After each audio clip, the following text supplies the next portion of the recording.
Welcome to Grumpily Ever After, our uncensored podcast where swoon-worthy meets eye-rolling as I, an avid reader and adventure romance author, chat with my grumpy husband who has inspired all of my book boyfriends written to date. Join us as we chat about books he'll never read, words he thinks are stupid, and all his grumbles in between. If nothing else, we hope to make you smile and brighten your day. At least a little. So, settle in and let's see where today's chapter takes us.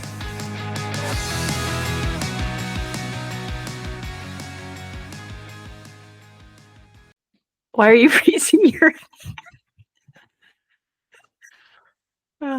dork. Can you hear me okay? Yeah. Okay. Well, welcome to our stop sending emojis. Oh, I was gonna say, how do you even do that? Anyways, welcome to our, I hope what it will be our first episode of our podcast. We have tried to we haven't tried. We have recorded the first episode. This is our 5th time. So let's hope that this actually becomes the first episode. We've done 3 recordings and then probably little piddly things in between while we're trying to mess around with it. But yeah, this is not our first go. Anyway, so I figure we are going to just go off the cuff today. I mean, it's not like we have a script or anything anyway, but I always try and have the last few times I've had stuff for us to talk about. And I think this time we just figure it out as we go. Okay. Because otherwise it just feels forced at this point to try and be like, this is our first episode. We have never recorded this ever before. Let's try and make it sound real. Sound good? Yep. So I will start by asking you. Wait. Mr. Bobbing Head. What? I thought we were going to start with introductions. Yeah, I was going to actually ask you to introduce yourself. Well. Dennis. That's solid. And that's about like Okay. I am Lindsay. I am Lindsay Pogue. I'm an author and I am Dennis's wife. And this is our podcast. And everyone's probably wondering, especially if you don't know us. If you know us, if you are our friends listening to this, you already know that we're doing this and why. But if you don't, it's mostly because, at least for me, Dennis is very much not in the book world, even though we are married. My business life is very different. He doesn't read books. And I read for pleasure all the time. We have books. Our entire living room is a wall of books that, thank you, Dennis, for installing those shelves for me. But, you don't read, you don't write. Our paths, as far as this is concerned, rarely cross unless I'm venting or struggling and I need help figuring out what realistically I could do in a car chase, or what if you could siphon gas from this specific vehicle from this year, and then you're like, absolutely not, that would never happen. So other than that, our worlds are kind of removed. So I thought that this would be a fun way for us to come together, but also just something cool to do, because you think a lot of the stuff that I take for granted in my everyday when it comes to just writing or terms or book world stuff. So funny when I talk to you about things and your mind explodes. Every single movie you watch, I feel like you're like, oh, that's cool. It's like, that was a book. And you're like, damn it. I don't know. It's really funny. So anyway. Yeah, and it makes sense touching on the whole movie thing. I mean, even if it wasn't a book, there's still scripts involved, and there's still stories behind a movie that hasn't derived from a book. So whatever, it's just different. So why are you doing this podcast with me? I rambled through. That's the other thing. I ramble. He mumbles. I ramble. I go off on a lot of tangents, with which people will definitely realize as we go. I kind of like what you said, just for something, a platform, I guess, or something for us to connect. I think it'd be fun for us to, I don't know, talk about different things. And normally, I mean, this is time that we can carve out, and I can I guess, mentally prepare as opposed to being bombarded with random questions that I don't know, I'm not ready for. So What do you mean, like when you come home from work, or what do you mean? all of the above, yeah. When I come home from work or I'm in the middle of doing something and I get asked a random question that something related to the book world, and I go, Ooh, so you saying that's actually a really good idea. You want me to keep my book questions for podcasts? If I need help with something like setting or something like that, survival stuff, you that'd be kind of fun. We could plot and brainstorm real time. You'd be like, Lindsay, do not do that. That would never happen. Do not call that. What is it? Magazine versus a clip. I know that's a big thing in the gun world. When I'm writing about, my military guys. yeah. Yeah, I mean, you can use this time to pick my brain with certain things again, but if it's something pressing or you're not going to sleep at night, which you never do, but you can, You're giving me permission to speak to you? God, you, that's really nice. you can choose accordingly as to what you want to I, I hit can me with plan ASAP strategically. or save for this. I will say that I'm curious because when we have recorded in the past, the whole goal with this was we thought it would be fun to be in the same room and just, I don't know, whatever the organic chemistry is, just have fun together. And the issue is that we have not been able to figure out how to have decent quality sound when we're in the same room, no matter what our setup has been. So now we are actually in different rooms of the same house. And it's just funny because this is not how I saw this going, but it is weird. It does kind of feel more official because I'm watching you on a video and you look like a real podcaster with your mic in front of your mouth and your earphones on and stuff. It's funny. I think that with time we'll eventually figure out how to do it and maybe get feedback and help from other people. But it is what it is for now. We're making it happen at least. Yeah, no, I know. We got to get the ball rolling. I can't, like, my sanity cannot take, pussyfooting around anymore. So I was going to say something and then I completely forgot. Oh, I was thinking about that video that I sent you the other day of the guy who stops him and his wife are watching television. I don't know what they're watching, but something with big, like machines or something. I don't know. You'll remember as I go on, but the guy stops the video and he's like, that is not how it works. He would be going the other way with the wrench. Da da da da da. Do you see how it says clockwise or whatever it was? And I was just laughing so hard. I sent you that because I feel like when we are watching television, and we've talked about this before, but when we're watching television and every single car chase or shootout, whatever it is, I already know you're rolling your eyes and I don't even have to look at you. That's so bad, but I don't know. I don't know if they just don't care. They assume the masses don't know, and they're probably right. But man, it's so obvious. I wonder if I guess we should kind of explain to people who don't know your background. You've been a mechanic all your life. And so especially when it comes to machinery and car chases and that sort of thing, and with massive explosions, and it's so easy and obvious to you as somebody who knows how actual cars work versus how Hollywood makes it seem. So, and yeah, I don't care how cars work, so I'm like, oh, this seems really cool. And then you're like, oh my God, kill me now. This is horrible. Yeah, and I've always been curious. I've been trying to dial that back a bit because I don't know, think I'm putting myself in your shoes and I can see how that can be annoying. But I've been curious watching film or movies or whatever, and yeah, I've been a mechanic for 20 years, so I kind of have some insight, and no expert per se, but I have insight on how things should look, function, and whatnot, and what's realistic.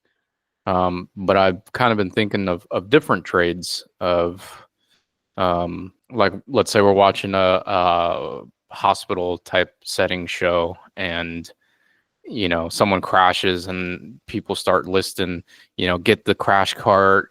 I need 200 cc's of whatever and give me some hot fudge, and everyone's just yelling.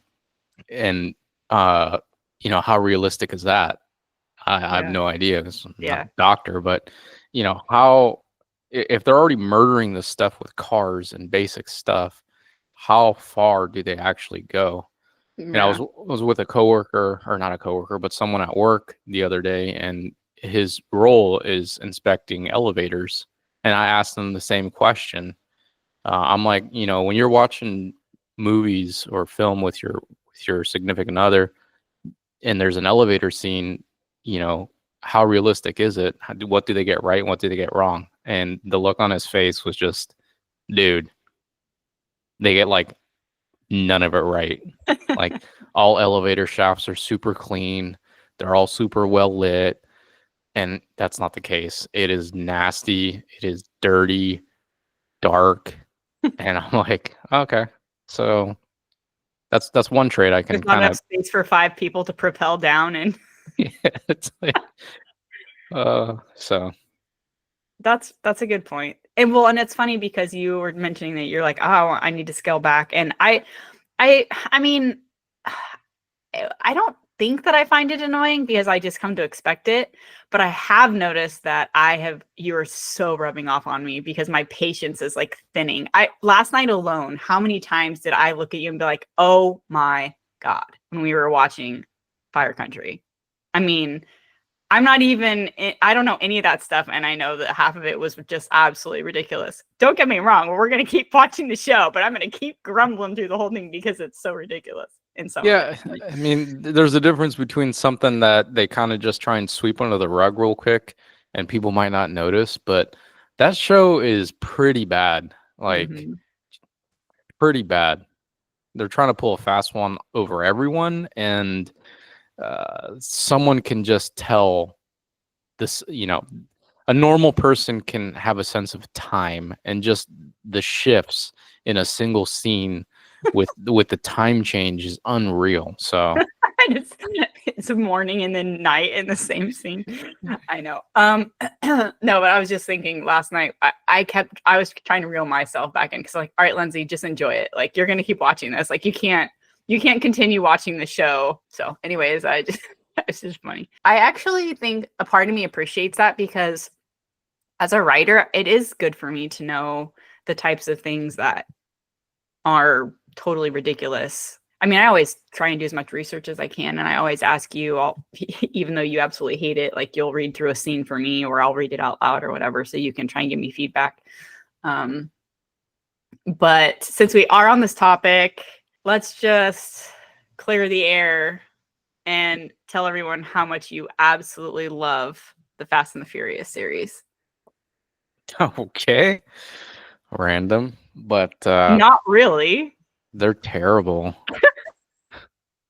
But that's the same thing. Like the show that you're referencing, we're watching last night. It's so bad, but we're still there's enough of a hook that we're still, moving forward. I think also, like, when I'm thinking specifically about Fast and the Furious, even though it's so ridiculous, I think at this point that's what they're trying to do, right? They're trying. I mean, The Rock it's The Rock, right? Grabbing the edge of a fucking helicopter and flinging it. I mean, all that. I just feel they're just trying to one up themselves every time, right? Like they're not trying to be realistic anymore, right? At this point, I feel No, as there's if no there's no way. The first three, let's say maybe even four, were still about racing and that whole culture, but it's just been snowballing into this like borderline superhero type movie when yeah, I guess that's these true. these people are just normal humans, but They're dying and coming back to life, and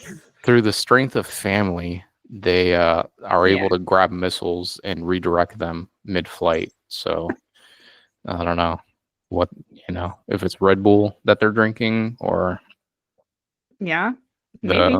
the carne asada that they have at the end of every movie and Cheersies, they power up. I don't know. Oh my God, that's so funny. You're such a dork.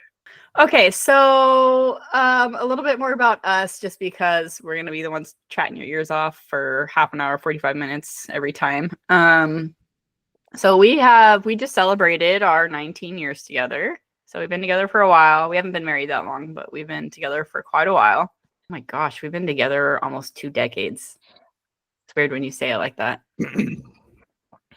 Yep. Oh my God, I've been alive for over 4 decades. Our relationship is almost, knocking at the door of being able to legally drink. Yeah.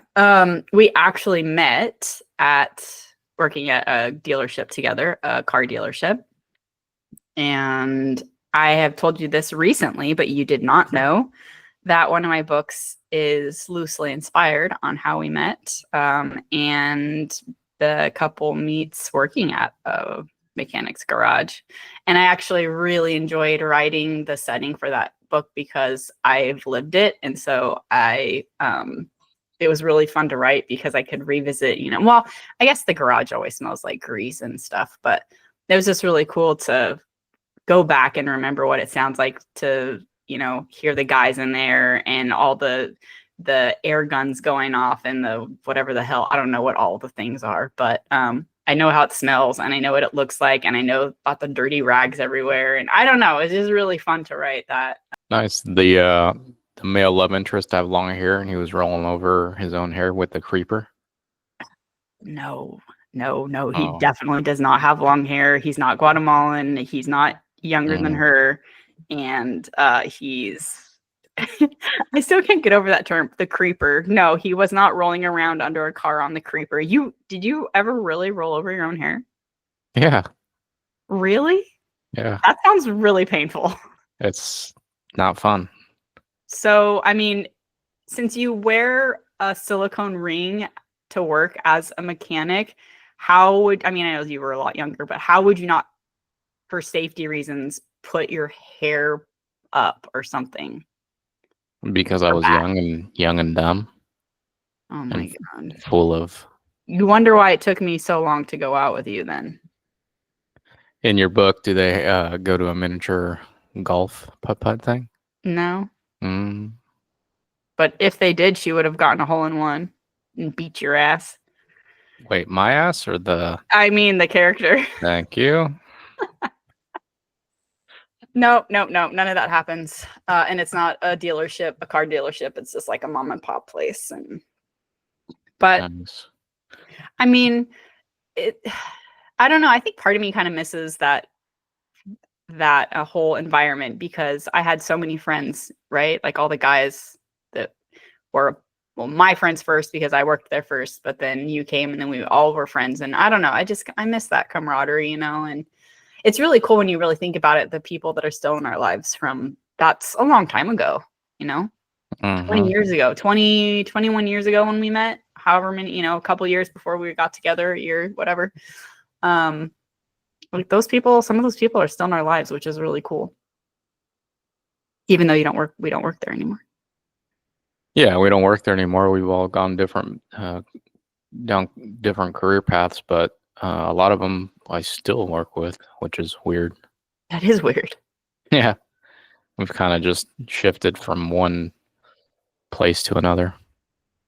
We should all get together and have carne asada. Oh, wait, you guys already do that? Anyway. Yeah, but somehow we don't get the strength of family and able to jump and scale buildings like Vin Diesel or The Rock. Mm-hmm. Oh, man, if only. We can make that a goal for 2026. How about that? What's that? My goal list is all already in motion for 2025. But what's your goal for 2026? Carne asada? Yeah, scaling buildings. Scaling buildings. Oh. Wow, good luck. Hey, I'm working on my upper arm strength. Okay. What was that? I said okay. Yeah. Excuse me, there was a burp in there. I was trying to hold it in. I said okay. All right, so that's a little bit about us, and mostly it's so funny because I call you Grumpy to my sunshine, but since we're on the podcast, I feel like we already don't roll your eyes. This is true. Hold on, let me dissect what you just said. I'm grumpy. That's clear. To Yeah. your sunshine? Yeah. Your sunshine? Compared to the two of us. It's a trope. We had this conversation, remember? Oh my god. Do you remember what a trope is, Dennis? Yeah, I already forgot. It's like a plot device in a story. I mean, this isn't verbatim what it is, but essentially it's a plot device in a story. So enemies to lovers would be when you have two main characters, especially in a romance, and they start off despising each other, but by the end they become romantically involved and fall in love. So that's enemies to lovers. Oh, like every Um, freaking love story there is out there, at least. yeah, it's definitely a favorite. It's my favorite, one of my favorite, or is my favorite. So yeah. And then, but for us, our trope, I think, is, well, we could actually be the workplace romance trope, which is obviously you work together and you become romantically involved, which is essentially what happened to us years ago, not now. But why are you just looking at me like that? What are you thinking? I always tell Dennis he I'm should soaking smile it more because in. he looks like he's going to go on a rampage. What? I'm just soaking it in. Soak it in, babe. Soak it in. So I would say now, if we were a trope, I mean, there's a gazillion of them. I don't think we have an. I don't think I'm old enough. I'm not. I don't think I'm older than you enough to have an age gap romance. But I don't know what that cutoff's probably like 10 years is probably what that is. That's not. I'm not that far. But I would say if I had to pick one off the top of my head, it would be the grumpy sunshine trope. Whereas I'm the chatterbox, the one asking questions. I'm the one that tries to be the bubbly and appease your grumpy, prickly nature all the time. Prickly, curmudgeon-y. Yeah. Do you concur with this? Is this a fair analysis? I agree with your tropism. Oh, I love it. You know, I like to make up words. Did you know that? Did I ever tell you that? In my books, I make up words. Yes, and you've done it in front of me, like one of the gold star winners. Your famous word, jork. Okay. Real life examples do not count. Okay. Actually, they do. I'm gonna put that in the damn book, and I'm gonna write that down. You haven't even used that in one of your books? No, Yeah, it's the I best. honestly only think about it one time a year, and that's at Christmas when I see Drew. And Freaking jork. I have this. I don't know if it's my dyslexic brain, if I think and talk too fast. I don't know, or type too fast. But I always mesh two words into one, and sometimes they actually work out really well to the point where I will use them again, or I will tell my editor, please leave that there. I want it to be there. All right, I'm gonna give you one right now, and I want you to. I'm not gonna tell you what it means in my head or how I would use it, and I want you to tell me how you would use it in a sentence. Okay? So don't define it, just use it. Yeah, use it in a sentence. Copy. Struggled. Struggled? Struggled with it. SHR. Struggled. Okay. Let's. Fuck. 0. I mean, if you can't think of something, it's fine. I'm not trying to throw you under the bus or anything, but I am. This is hard. Everything I'm thinking of essentially is just using the word struggled. That's fine. If that's how it works in your head. That's the cool thing about making up words, Dennis, is I don't have to go look in the dictionary. You don't have to go look in the dictionary. You do whatever the fuck you want with it. So go ahead. What came to mind initially was the teacher walked into the room with a half-bitten apple and struggled to throw it in the trash. Oh, are you thinking about Iffy Bio? Yeah. Love it. I love it. I love it. That's good. That's good. For me, what I think about when I think of that word or use that word is like struggling.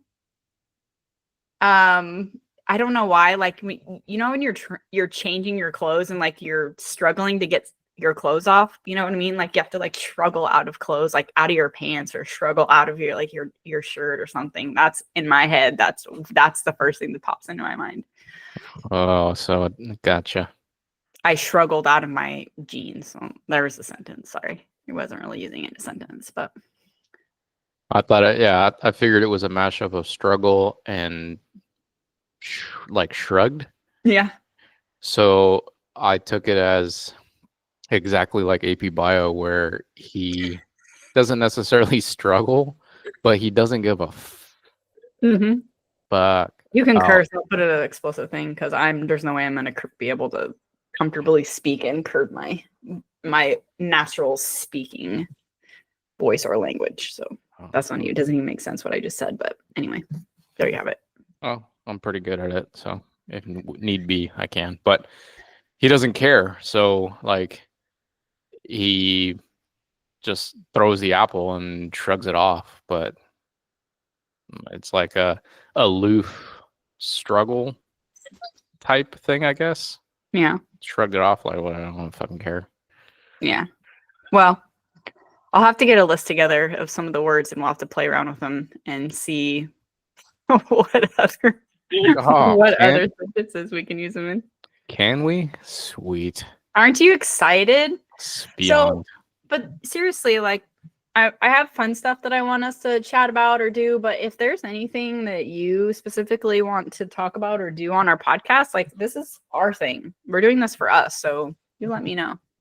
Okay, so I can bring some like math equations or some physics type of stuff that I want to pick your brain on or something. If you really want to, but I don't think people are going to enjoy that. You're going to enjoy me getting frustrated and not being able to understand or do any of those things. But I'm kidding. No, but like seriously, if there is something, or you know, I feel like this is just for us to have fun, and if people want to join us, then they join us, and if not, then that's fine too. And I do want to, I've talked to you a little bit about this, but I do want to kind of weave in episodes with some author chats and stuff because I love talking with other authors, as readers and as authors, but because you know we all like to read a lot as well. But I really love picking their brains, and you know it's a lonely business being an author, so it's nice to chat with them. And so I do want to intersperse some little interview episodes between our nonsense. And then, why did you send a sad crying face? Because you just said it's a lonely business. Oh. I thought it was because you didn't want to share me with anybody. Oh, now you're sending the laughing hysterics emoji. Ha ha ha, you're hilarious. Okay. Pop quiz before we sign off for our first chat. Ready, Freddie? Hit me. What's a book boyfriend?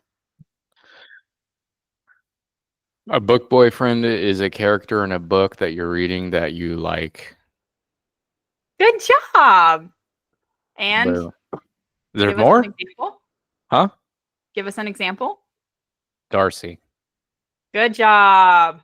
I'm sorry, I don't mean to talk to you like you're an animal, a dog or anything. I feel like we've been working hard on trying to expand your horizons a little bit. My knowledge. No, but I got to come up with I mean, Darcy's a gimme. I got to come up with someone else. Let me see. Oh, you come up with some. You can't think of the other guy that you came up with? The other character? In a book? Well, he's in a book. You look at it as the actor who plays him. That's how you remember him. Is it still Jane Austen stuff? It's similar. It's like a period drama, or when thinking about the movie, but it's so it's a classic, but it's not Jane Austen. Period piece. This is all based off things I've made you watch on television. That's where you're getting all this in, because you've never obviously read these books. So yeah, she makes me watch stuff. I don't know if you guys have ever seen the movie Minority Report. There's a contraption that he puts over his eyeball when he's gonna Why? I like how you're acting it out. When he's gonna change his irises, I think. Anyways, that's what she uses on me to watch these movies. What the hell?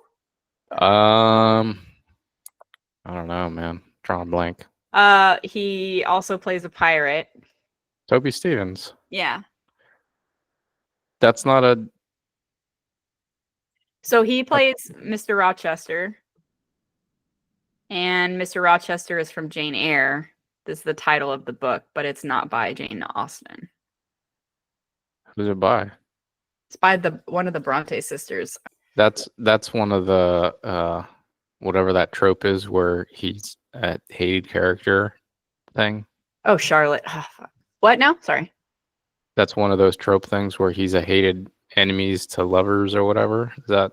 No, what would his be? He's definitely older, but I don't know how much. So maybe age gap, but he's like, what is his trope? Because he's also already married to a crazy lady, so there's that. Secretly, she doesn't know about him. And then I totally thought that it was the same author. no. Okay, so sir, thank you for joining me for this first official episode. Simon. I have one question for you before we go, and that is, what is one thing you're grateful for today? It could be anything. I guess I'll go with my coworker. He gave me a gift today when he came back from his trip to Mexico. That's really nice. Totally unexpected. That is really nice. Yeah. I am grateful for a couple things come to mind, but I think I am grateful for my health. There can only today. be one. I feel like I've been sick for a while, and I feel like I'm starting to feel better. And I was exercising today, and I was just like, I can at least stretch, and I can walk, and I can. Anyway, I just feeling really grateful for my health. So, all right, there we have it. All right. Thanks for joining us, you guys. We'll get our shit together at some point, but this is just us trying to make sure we have a first episode. And we'll be back next time. So until then, bye. Mahalo. Well, that's a wrap on this episode of Grumpily Ever After. Whether you're here for the book talk or the banter, we appreciate you. If you enjoyed our brand of chaos, don't forget to subscribe and join us next time for more book chats and married mayhem. Stay grumpy, stay bookish, and we'll catch you next time.